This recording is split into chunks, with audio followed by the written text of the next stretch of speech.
또 고부 특세하시면서 어떤 은혜들을 또 하나님과의 그런 친밀한 만남을 가지고 계시는지 잘 모르겠지만 적어도 우리가 이 고난과 그리고 이 부활에 대한 좀 분명한 소망을 좀 갖게 되었으면 하는 그런 바람을 가지고 있습니다.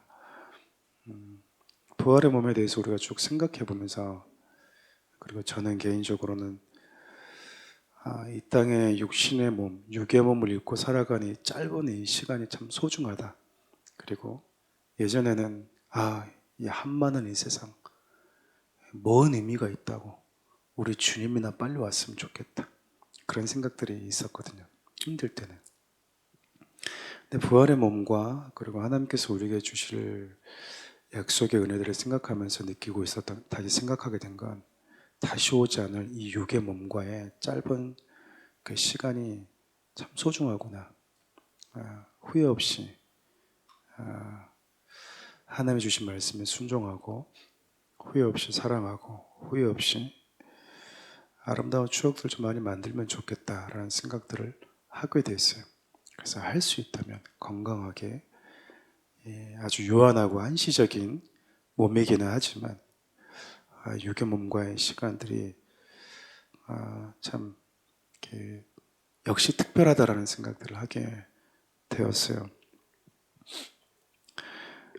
왜냐면 여러분, 우리가 이 육의 몸만이 전부라고 한다 그러면 또 절망적일 수 있지만, 우리가 부활의 몸이라고 하는 거듭난 몸, 새로운 피조물된, 이미 피조물이지만 이전과는 다른 완전히 새로운 피조물의 몸을 우리가 덧입게 된다라고 하는 이 특별함이 우리의 마음에 참 많은 소망과 그리고 기다림을 주는 것 같아요.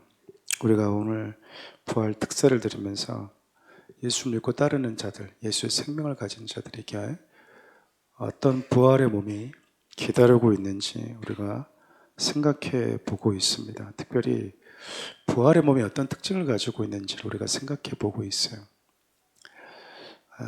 조금 오버해서 얘기하면 자부하건대, 여러분들은 정말 대한민국 교회에서 몇 안 되는 이 부활의 메시지를 많이 듣고 있는 성도들일 거예요.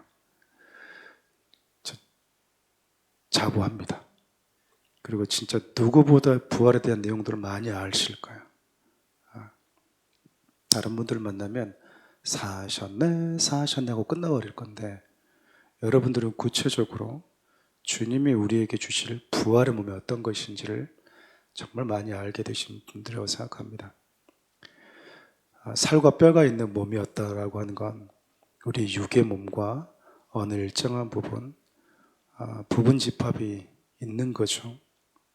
그리고 우리가 육의 몸과의 완전한 단절이 아니라 육의 몸을 입고 있었을 때 느꼈던 아름다운 기억들, 잊지 않고 싶었던 그 추억들, 그리고 사랑했던 그 시간들과 감정들이 그대로 이어져 있는 걸 보면, 우리 영의 몸은 육의 몸과의 완전한 단절이 아니라 일정 부분 연속성을 가지고 있다라고 이야기를 했습니다. 하지만 우리 영의 몸은 육의 몸과는 달리 시간과 공간이라고 하는 것, 영향력 아래 있지 않고 초월해 있다라고 이야기를 했어요. 우리가 늙고 병드는 건 시간이라고 하는 것 안에 지배를 받고 있기 때문인데, 부활의 몸은 시간이라고 하는 것에 지배를 받지 않는 몸이라고 했습니다. 뿐만 아니라 여러분, 부활하신 이후 예수님께서 제자들과 식탁을 나누시는 장면을 보면, 우리가 입게 될 부활의 몸은 분명 원한다면 얼마든지 먹는 즐거움을 가질 수 있는 몸이다라고 했습니다. 우리가 부활의 몸 그러면 흰 옷 입고 도 닦듯이 그냥 이렇게 매일같이 불침범 서듯이 오늘 아침 예배 나와야 되고, 또 저녁에도 철회하면서 영광 글로리 하면서 또 자고 아침에 일어나면 또 글로리 하면서 이렇게 나오고 이런 게 아니고요. 우리가 예배를 그렇게 생각하니까 그래요. 예배는 하나님과 함께하는 우리의 모든 일상이거든요. 하나님을 즐거워하는 겁니다. 그래서 부활의 몸을 보면 우리가 이 땅에서 육의 몸을 가지고 누렸던 수많은 즐거움들처럼 부활의 몸을 입고도 우리가 상상할 수 없는 수많은 즐거움들을 누릴 수 있다. 부활의 몸은 또 가장 특별한 것 중에 하나는 나를 지으신 분, 나에게 생명을 주신 분, 그 하나님과 얼굴과 얼굴을 마주 대할 수 있다. 모세가 하나님의 음성을 듣고 인도함을 받고 이분이 살아계시는 건 알았지만 하나님이 나타났을 때 모세는 하나님의 영광을 보고 싶어 했어요. 하나님을 얼굴을 보고 싶어 했었죠. 그만큼 성경에 등장하는 많은 이들이 하나님을 마주 대하고 그분과 함께 사는 것, 거하는 것에 대한 소망을 가지고 있었습니다. 그곳이 나의 집이고 그분이 나의 아버지라고 생각을 했기 때문에 그래요. 아마 이것은 우리 자녀들이 처음 부모를 떠나서 수학여행을 가거나 혹은 어느 일정한 수련의 기간 동안 떨어져 있을 때 그 안에서 친구들과 누리는 즐거움도 있고 엄마 아빠와 먹었던 것처럼 무언가를 먹고 있고 마시고 있음에도 불구하고 내 아버지 어머니 집을 그리워하는 것과 저는 같은 거라고 생각해요. 이것은 내가 나에게 아버지가 있고 내 집이 있다라고 하는 것을 여러분 충격적으로 느끼는 사람들에게 나타나는 고백이라고 저는 생각을 하거든요. 어차피 나는 집 없어. 어차피 나는 부모가 없거든. 이런 친구들은 여러분, 친구 누가 수련을 떠나든 어디를 떠나든 돌아갈 곳에 대한 그리움이 없죠. 근데 아이들은 떠나면 엄마 아빠 있는 집, 엄마가 있는 곳이 내 집, 아빠가 있는 곳이 내 집이라고 하는 것에 대한 그리움을 가지고 있고 그것에 대한 소망을 갖게 되는 것입니다.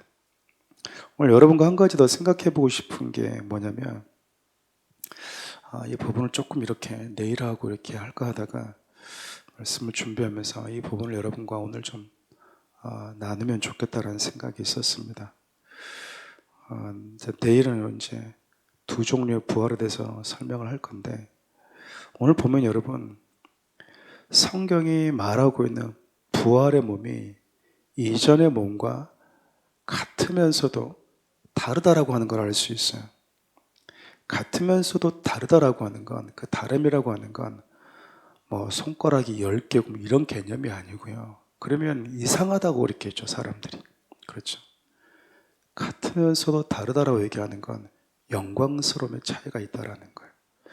여러분 우리가 읽었던 요한복음 20장 14절을 보면 막달라 마리아는 예수님을 사랑했고 예수님께 은혜를 입은 여인이었습니다. 그래서 그 여인이 예수님이 십자가에 죽으셨음에도 불구하고 무덤에 묻히셨을 때 제자들도 돌아보지 않는데도 불구하고 여인이 예수님에 대한 그리움, 사랑에 대한 기억을 가지고 무덤에 찾아와요.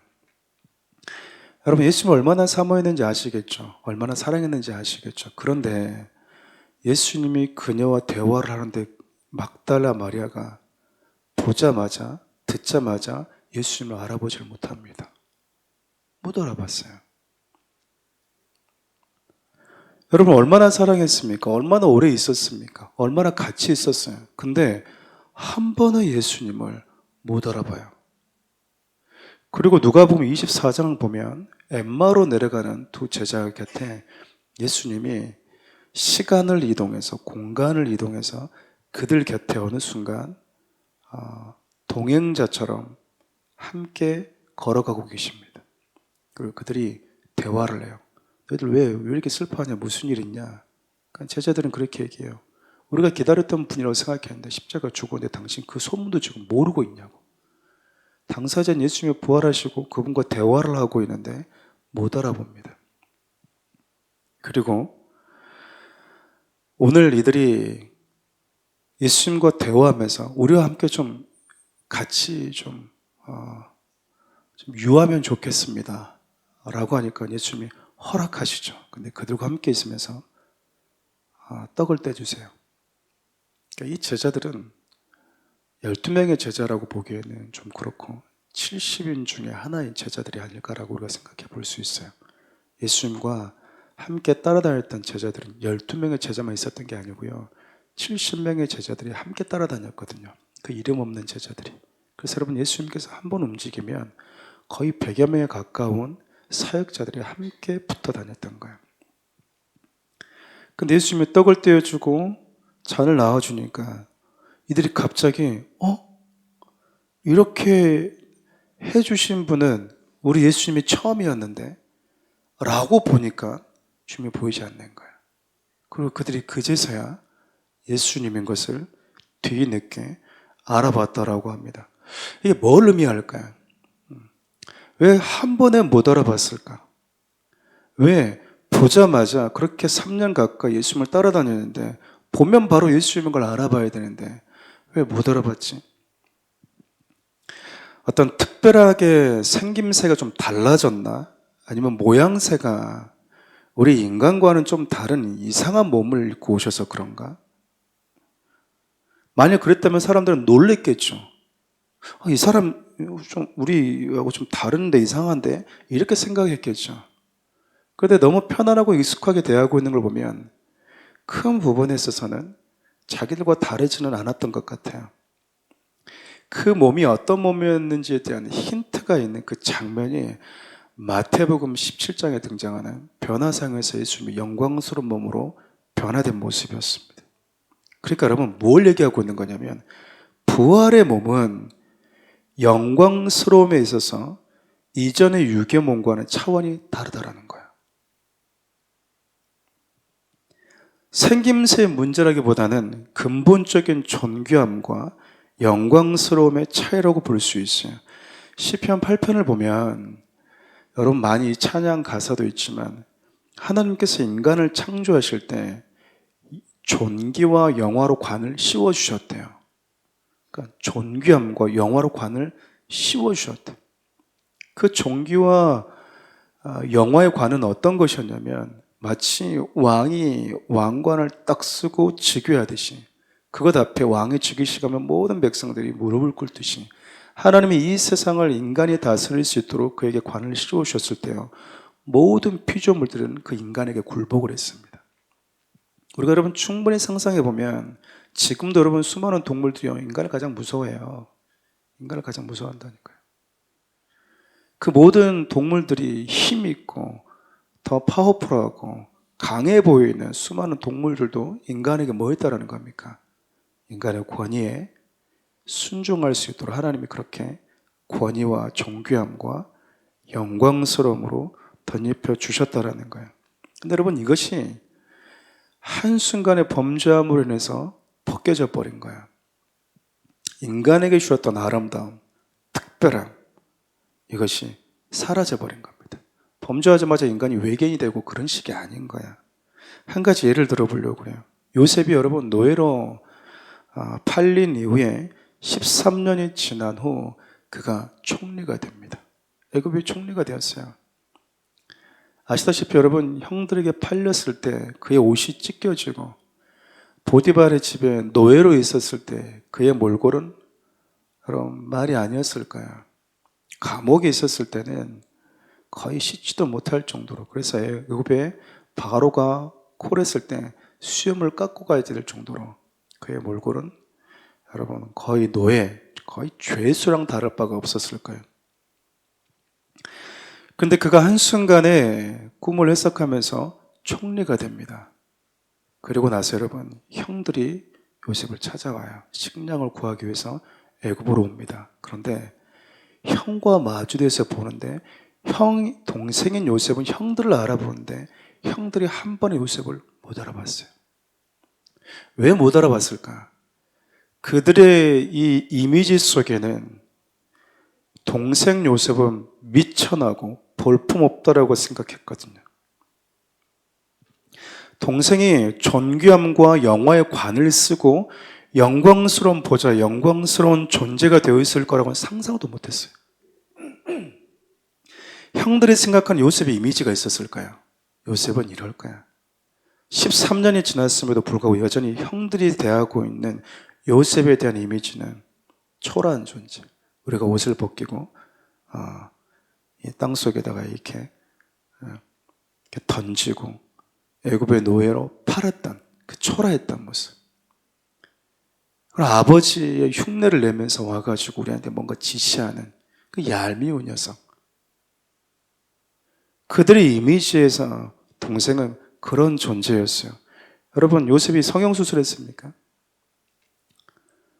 요셉이 갑자기 키가 완전히 2m가 되고 3m가 된 게 아니잖아요. 똑같았어요. 뭐가 달라졌죠? 그의 권위와 존귀와 영화가 달라진 거야. 형들이 한 번에 알아보지 못했습니다. 그 이후에 요셉이요, 형들을 부릅니다. 우리 창세기 45장 4절과 15절 같이 한번 읽어볼까요? 요셉이 형들에게 이르되 내게로 가까이 오소서. 그들이 가까이 가니 이르되 나는 당신들의 아우 요셉이니 당신이 애굽의 판자라. 요셉이 또 형들과 입맞추며 안고 오니 형들이 그제서 요셉과 말하니라. 요셉이요, 형들을 가까이 초대했어요. 나에게 가까이 오십시오. 그리고 보니까 뭐예요? 요셉인 거예요. 요셉인 거예요. 상상하지도 못했던 요셉의 모습, 동생의 아우라가 지금 내 눈앞에 있는 그 친구가 우리가 팔았던 동생이었던 거예요. 가끔 여러분 우리가 그 사회적인 지위가 아주 높고 돈이 아주 많은 남자의 사랑을 받은 가난한 여인의 스토리를 다루는 그 드라마를 자주 보신 적이 있을까요? 우리 여자는 대부분 그랬죠. 그 남자의 사랑을 받고 있다라고 한 이유 때문에 주위의 수많은 여성들의 질투를 받아요. 그 여인이 드라마에서 보면 입는 옷은 거의 교복이죠. 네, 교복. 며칠 전에 아내가 저랑 같이 얘기하면서 아이들이랑 사진을 이렇게 보여주면서 너희 아빠 대학교 때 매일 교복 입고 다녔다고. 똑같은 모양 옷만 입고 다녔다고. 그러고 봤더니 제가 결혼하고 나서도 그 옷을 입고 있더라고요. 그러니까 여러분, 늘 여성이 똑같은 옷만 입고 있는 거예요. 교복이죠, 교복. 그러다가 그 남자가 파티에 초대를 해요, 그 여인을. 가장 아름다운 옷을 입히고 최고의 메이크업과 그리고 보석을 치장하고 그리고 어쨌든 여러 가지 똥들을 들고 갑자기 딱 이제 파티장에 나타나죠. 모든 남자들이 뭐예요? 그 여성의 시선이 확 끌립니다. 그리고 그들을 질투했던 여인들도 놀래다가 쟤 누구야? 걔 아니야? 걔 매일 옷도 없어서 교복만 초라하니까 입고 다니는 걔 아니니? 어머 맞네. 근데 그 여인이 어떻게 됐어요 지금요? 그 초라했던 여인이요, 너무 달라져 있는 거예요. 그녀의 아우라가. 여러분, 성경이 지금 우리에게 얘기해 주고 싶은 건 뭐냐면, 성경은 죄와 죽음 아래에 있는 우리의 육의 몸을요, 수치스러운 몸이라고 합니다. 수치를 가진 몸, 죄 아래에 있는 몸. 그런데 부활의 몸을 어떻게 우리가 소개하냐면 영광스럽고 존귀한 몸으로 소개하는 이유가 바로 이것 때문이에요. 초라해 보이고 연약해 보이고 가난해 보이고 미천해 보이던 그 몸과 달리 부활의 몸은 아름답고 존귀한 몸이라는 거예요. 가끔 우리가 여러분 선교 가다 보면 빈민촌 사역을 할 때가 있잖아요. 아프리카나 동남아 지역에 가난한 빈민촌에 우리가 갈 때가 있어요. 그럼 여러분 그들을 보면 진짜 거의 신발도 안 신고 다니고요. 근데 또 그들을 보면 또 옷을 또 좋은 거 입고 다녀. 구찌, 샤넬 이름이 다 써 있어. 반팔인데 어디서 그런 거를 갖고 와서 입었는지 모르겠지만, 여러분 우리가 가보면요, 아이들이 잘 씻지도 못하고요, 그리고 거의 잘 입지도 못하고 너무 가난해요. 근데 여러분 그 빈민촌 안에서도 부호가 있어요. 아시죠? 그 빈민촌 안에도 여러분 잘 사는 사람이 있다니까요. 근데 우리 눈에는 어떻게 보여요? 그 잘 사는 부호가 야, 얘는 진짜 특별하구나 이렇게 보입니까? 아니면 우리 눈은 다 빈민으로 보여요? 제가 지금 무슨 얘기 하고 계신지 아시겠습니까? 잘 따라오고 계시죠? 우린 여러분 그냥 다 빈민으로 보여요. 그들은 그곳에서 조금 더 뭐 신발을 안 신고 다니는 부류가 있고 자기는 신발을 신는데 우리가 보기에는 그 신발이나 안 신는 거나 별 차이가 없어. 가끔 여러분 아프리카 추장들 보면 추장이라고 해서 뭐 깃털 몇 개 달고 다니잖아요. 우리가 보기에는 그냥 그래. 하나님의 눈에는 죄와 죽음이라고 하는 수치 가운데 사는 이들이 무화과로 옷을 가리고 입든지 가죽으로 가리고 입고 다니든지 그냥 미천한 건 똑같아. 우리가 좋은 무슨 럭셔리한 차를 몰고 다니든 얼마나 좋은 아파트에 살든 관계없이 하나님 보기엔 죄와 죽음 가운데 있는 모든 인간의 육의 몸을 입은 자들은 수치스럽고 가난하고 미천할 뿐인 거야. 우리끼리는 그 빈민촌 안에서 신발 안 신고 다니는 애보다 나는 신발 신고 다니니까 뭔가 조금 더 존귀해 보이고 화려해 보이지만 여러분 죄와 죽음이라고 하는 그 수치 가운데 있는 몸 다 똑같다라는 거야. 근데요 우리 주님이 거기서 죄와 죽음에서 우리를 바꿔버리셨대요. 우리 이 얘기를 한 가지만 읽고 마치겠습니다. 우리 빌립보 3장 21절 함께 읽어볼까요? 그는 만물을 자기에게 복종하게 하실 수 있는 자의 역사로 우리의 낮은 몸을 자기의 영광의 몸의 형체와 같이 변하게 하시리라. 여러분 우리의 낮은 몸이 육의 몸이거든요. 저와 여러분이 있게 될 부활의 몸은 어떤 몸이냐면 종이라고 하는 그 낮은 자리에 있는 자가 다시 왕관을 쓰고 왕의 자리에 앉는 것처럼 성경은요 그것보다 비교할 수 없을 만큼 존귀한 몸이래요. 요셉에 누렸던 그 존귀함과 비교가 되지 않는, 형들도 알아보지 못할 정도로 너무 큰 사람이 되어 있고 너무나 나와는 차원이 다른 아우라를 가지고 있는 영광스러운 사람. 한번 그런 상상을 해봐요. 우리 이제 따님들과 온 분들도 있고 뭐 자녀들과 온 분들도 있고 또 부부들끼리 온 분들이 있는데 그날에 가면 어떤 일이 벌어질까요? 엄마? 우리 딸? 깜짝 놀랄 겁니다, 여러분. 놀라실 거예요. 우리의 낮은 몸이 영광스러운 몸으로 바뀐대요. 우리 주님이 입으셨던 그 죄와 죽음 가운데 있는 그 수치스러운, 빈민촌에 살고 있음에도 불구하고 나는 쟤와 달라라고 하는 그런 의식 가지고 있지만 하나님 보기에는 거기서 거기인 우리 인간이 다른 몸이 되는 거예요. 영광스러운 몸으로.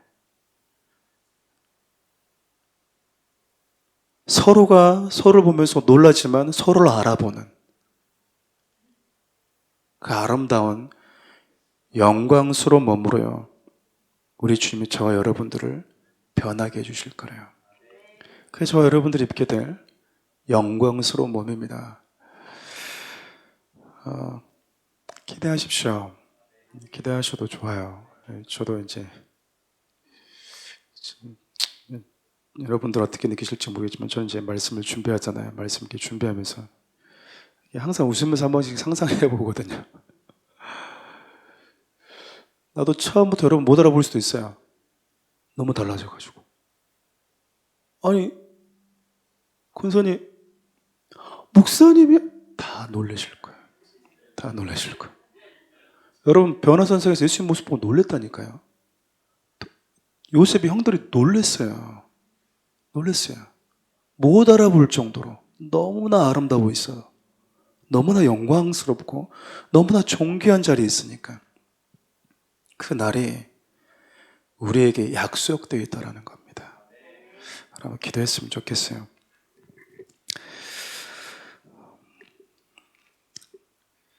그러고 보면 참 하나님은 우리에게 참 좋은 것들, 가장 좋은 것들을 예비하고 계시는 것 같아요.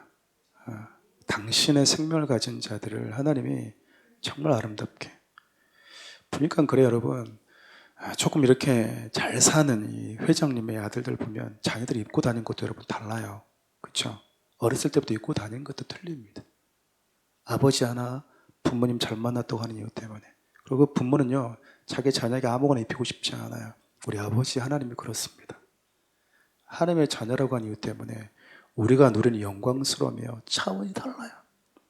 그것을 저 여러분들에게, 그리스도 안에 있는 자들에게, 예수 때문에 낮은 몸으로 사는 그 순간에도 그분 때문에 모든 수치를 받은 자들에게 우리 주님이 이 몸을 약속하고 계십니다. 여러분들에게 이 영광스러운 몸을 약속하신 그 주님의 은혜를 여러분들이 오늘도 좀 묵상하시면서 기도하고 돌아가셨으면 좋겠어요.